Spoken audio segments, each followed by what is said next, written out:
Yan na, lagyan na natin yung dinurog natin na cauliflower at saka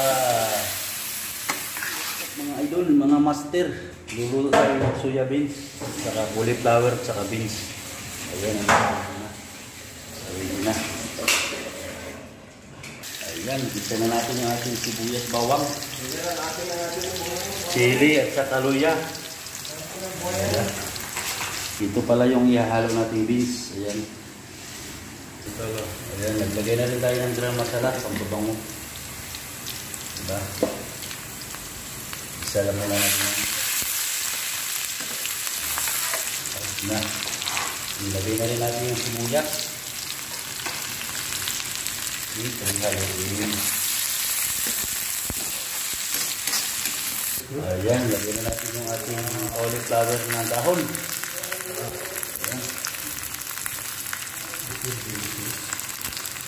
Dahon muna natin kasi binoil na natin yung ganyang bulaklak. Siyempre, halo-haloin na natin.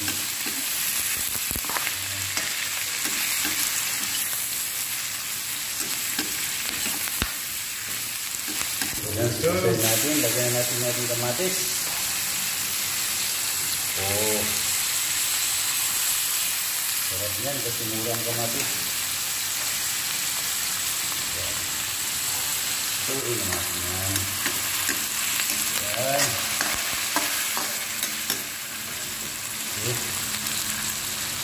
Start na tayong maglagay ng turmeric. Ayan, turmeric powder. Para bumango. Asin. Ayan.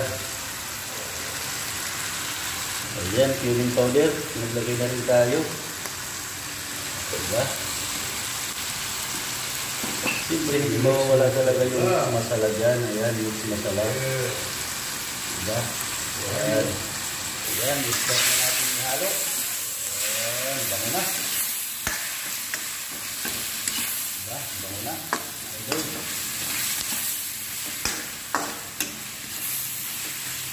Ayan na, lagyan na natin yung dinurog natin na cauliflower at saka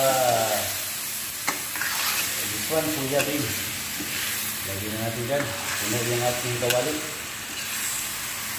Yan, shout out pala dyan sa mga mahilig magluto. Diba? Soya beans lang yan, cauliflower. Looks delicious na. Yan, lagay na rin natin yung ating malalaking red beans. Ayan, brown beans. Kidney beans. Yes, kidney beans. Yes, silipin na yan eh. Halo-halo na lang mga kaibig. Lahat yan nakabuild na kasi kaya mix na lang.